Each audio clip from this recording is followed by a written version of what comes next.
Alors la permaculture, en fait, c'est une approche qui propose une réelle collaboration entre les cultivateurs et le terrain sur lequel ils cultivent, avec l'écosystème.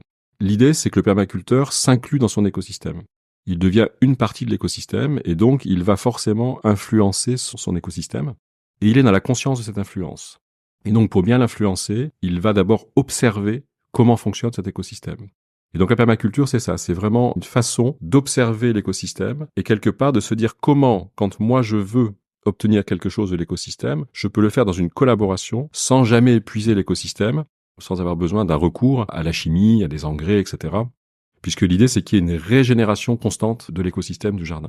Donc voilà, le permaculteur, c'est d'abord avant tout un observateur qui va voir comment ça fonctionne quand il n'agit pas sur son écosystème et qui après, par rapport à ses objectifs, lui, de faire pousser différentes variétés de légumes, de fruits ou autres, qui va porter des gestes dans lesquels il va toujours faire attention à comment réagit son jardin, de manière à pouvoir réguler ses gestes, justement dans l'idée de la régénération constante du jardin.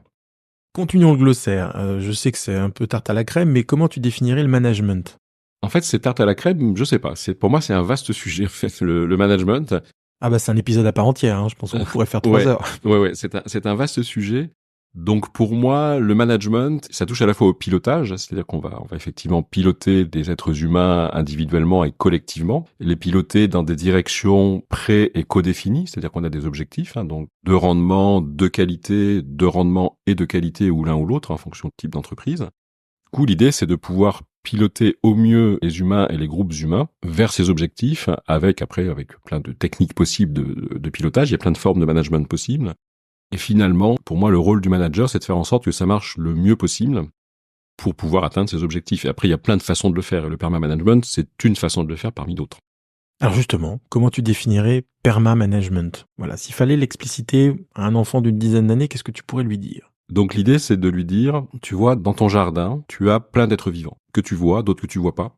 Et ces êtres vivants, en fait, ils interagissent tous les uns avec les autres. Ils sont tous en relation. Et du coup, ils s'influencent les uns les autres. Et en s'influençant, ils arrivent à créer quelque chose de merveilleux et de fondamental. Qu'est-ce qui se passe dans la nature, par exemple, dans une forêt?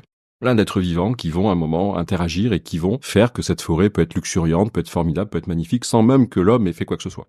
Et du coup, tu vois, quand tu veux cultiver effectivement quelque chose dans cette forêt, par exemple, il va falloir que tu crées une relation, toi aussi, avec tous ces êtres vivants. Pour créer cette relation, quand on est en bonne relation et qu'on fonctionne bien les uns avec les autres, ça veut dire que la relation doit être plutôt agréable. Voilà, ça fonctionne bien entre nous, on arrive à créer quelque chose, à collaborer et du coup à fabriquer quelque chose. Et en fait, dans le management, on fait un peu la même chose. C'est-à-dire qu'un manager, il a affaire à des êtres humains.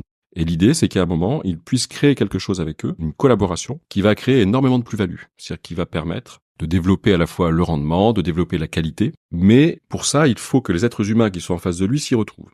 C'est-à-dire que si ces êtres humains deviennent au bout d'un moment épuisés, ça ne marche plus. Et du coup, le perma-manager, il va faire en sorte de travailler effectivement avec ses équipes sans jamais les épuiser. Et en même temps, en développant la qualité et éventuellement le rendement, la quantité si besoin, mais sans épuiser. Ça veut dire qu'on est toujours dans une démarche d'auto-régénération. Et donc, le perma-manager, pour ça, il va opter pour certains gestes, certaines façons de faire dans le management qui vont permettre ça.